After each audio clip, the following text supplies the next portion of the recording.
Sir sorry, आपकी आवाज सही से नहीं आ रही है। मैं वापस आपके पास यहां पर लौटूंगा कि आखिर किस तरीके से B-52 बॉम्बर्स और युद्धपोतों का इस वक्त मिडिल ईस्ट में अमेरिका की तरफ लेकर आना, यह सीधे तौर पर यह बता रहा है कि अमेरिका को यह पता यहां पर चल चुका है कि ईरान पलटवार करेगा और इसीलिए अब उसे मैदान में खुद उतरना होगा और यह युद्ध और भयंकर यहां पर हो सकता है। बड़ी बात यह है कि अमेरिका हमेशा अपने मित्र दो देशों के साथ हम मदद के लिए खड़ा रहा है, उसकी सुरक्षा के लिए वो हमेशा साथ रहता है और इसीलिए अमेरिका अपने इस ताकतवर हथियारों बोइंग 52 जैसे इन हथियारों को तैनात यहां पर कर रहा है। और ये कोई आम बम वर्चक नहीं है, क्योंकि हमने आपको बताया कि यमन में भी जिस तरीके की ताकत अमेरिका ने हुती विद्रोहियों के खिलाफ यहां पर दिखाई थी, वहां पर भी अमेरिकी B-52 बॉम्बर लगातार उन पर यहां पर बरसता हुआ नजर आया था, जिसने पूरी तरह तबाही यहां पर मचाई थी।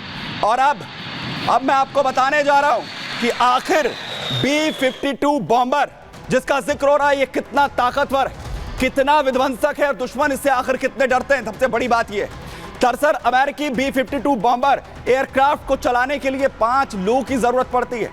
5 लोग इसे चलाते हैं। एयरक्राफ्ट को 2,21,000 किलोग्राम वजन ये साथ लेकर उड़ सकता है। 2,21,000 किलो का वजन और वहीं 1,81,000 लीटर जो ईंधन है उसे जरूरत होती है। एक बार में इतना ईंधन ये कैरी करता है। महाविनाशक बम वर्षक विमान में 8 इंजन लगे हुए हैं।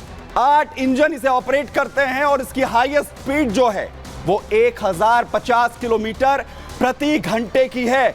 1050 किलोमीटर प्रति घंटा यानी 16,000 किलोमीटर से ज्यादा की इसकी कॉम्बैक्ट रेंज है। कॉम्बैक्ट रेंज 16,000 से ज्यादा है और वहीं 50,000 फीट की जो ऊंचाई है ये अचीव कर सकता है। वहीं 20 mm की M61 वेल्कॉन रिवॉल्विंग तोप जो बेहद खतरनाक है वो इसमें पूरी तरह से फिट है। 20 mm की ये वॉल्कॉन रिवॉल्विंग तोप जो दुश्मनों को निस्तेनाबूद करने के लिए सबसे ज्यादा कारगर मानी जाती है। यानी B-52 बॉम्बर जहां पर भी जाता है वहां पर पूरी तरह से तबाही ये मचा देता है। कर्नल शैलेंद्र सर मेरे साथ एक बार फिर से यहां पर जुड़ गए। सर, B-52 बॉम्बर जैसे युद्धपोतों का उतरना और B-52 जैसे बॉम्बर्स का उतरना और साथ ही युद्धपोतों का अमेरिकी मिडल ईस्ट में पहुंचना, क्या यह बता रहा है कि ईरान को समझाने के बावजूद वो नहीं माना, प्लानिंग उसने कर ली है, अमेरिका अब आकर खड़ा हो गया है कि जवाब हमें देना है? जय हिंद, नमस्कार। आप सुन पा रहे हैं? जी सर। Okay, fantastic. देखिए, अगर आप पिछले 1 साल को इवैल्यूएट कर देखें तो आपने देखा है कि यूएसए ने पूरा सपोर्ट इजराइल का दिया है। युद्धपोत जो डिप्लॉय करे थे वो भी इसी दिशा में थे। लेकिन ये मेरा अपना आकलन है, जैसा मैं देख पा रहा हूं, B-52 उसका एक स्ट्रैटेजिक बॉम्बर है। इस बॉम्बर की काबिलियत न्यूक्लियर वेपन्स को डिप्लॉय करने की भी है, ये एक और बड़ी बात है। और जब 52s को वो मिडिल ईस्ट में डिप्लॉय करता है तो आप मान लीजिए मेरी बात कि अब इसके आगे और डिप्लॉयमेंट की कोई जगह नहीं बचती। अब इसके बाद सिर्फ स्ट्राइक की बचती है। ये मेरे हिसाब से आखिरी वार्निंग है, एक तरीके से शॉर्ट ऑफ अ वॉर। और ये क्यों? ये सिर्फ ईरान को नहीं समझाया जा रहा है, ये बाकी मिडिल ईस्ट की कंट्रीज को प्रोटेक्शन भी दी जा रही है।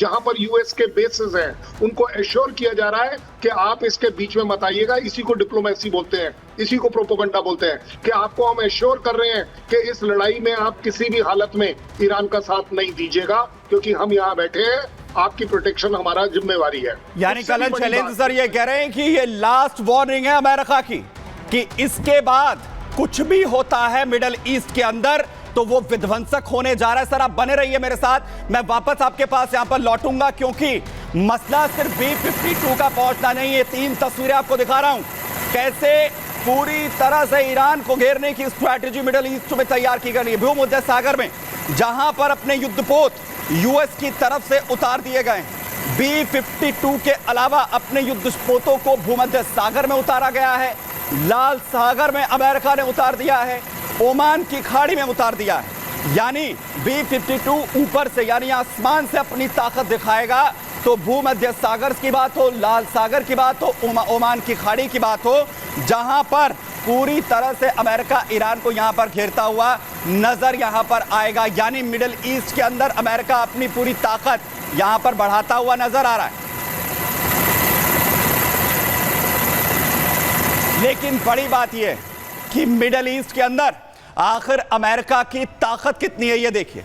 ये ताकत है मिडिल ईस्ट के अंदर अमेरिका की। आपको बताता हूं कहां पर कितने सैनिक उसके और कितनी ताकत। सबसे पहले यूएस आर्मी तकरीबन 43,000 सैनिक इस वक्त अमेरिका की तरफ से मिडिल ईस्ट में डिप्लॉय किए हुए हैं अलग अलग बेसिस पर। यूएस एयरफोर्स जिसके 4 फाइटर जेट स्क्वाड्रंस जो हैं, स्क्वाड्रन लगी हुई हैं मिडिल ईस्ट में यूएस की तरफ से। यूएस नेवी जिसके मैंने आपको अलग अलग युद्धपोत दिखाए हैं। 12 वॉरशिप हैं इस वक्त।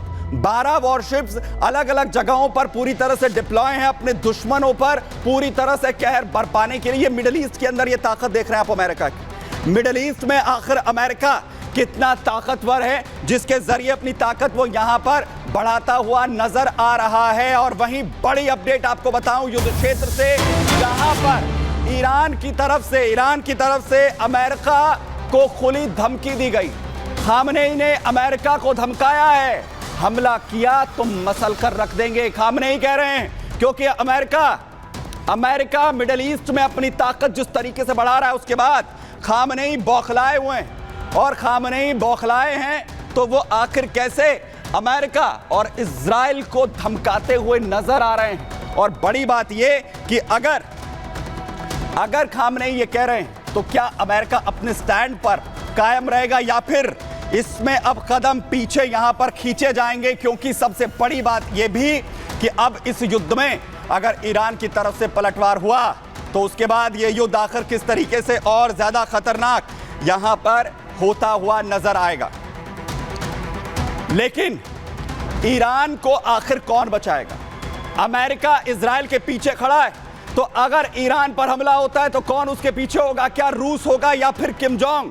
क्योंकि आज जो तस्वीरें सामने आई हैं किम जोंग जो है वो मिसाइल टेस्ट यहां पर कर रहा है। वो मैं आपको यहां पर बताऊं, बड़ी अपडेट इस वक्त सामने आ रही है। किम जोंग की तरफ से मिसाइल टेस्ट की गई। किम जोंग की तरफ से बैलिस्टिक मिसाइल को टेस्ट किया गया है। आपको बताऊं, जहां किम जोंग की बैलिस्टिक मिसाइल बताया जा रहा है कि रूस की मदद से तैयार की गई। किम जोंग की बैलिस्टिक मिसाइल तस्वीरें जारी की गई, तस्वीरें सामने आई हैं कि आखिर कैसे किम जोंग उन अपनी ताकत यहां पर बढ़ाता हुआ नजर आ रहा है। और बड़ी बात यह कि अमेरिका तक जो है इसके बाद हिल गया है।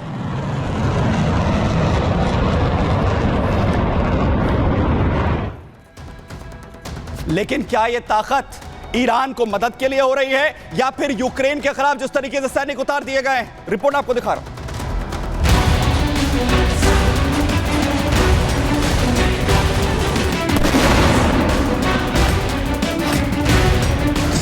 एक तरफ जहां मिडिल ईस्ट में ईरान और इजराइल के बीच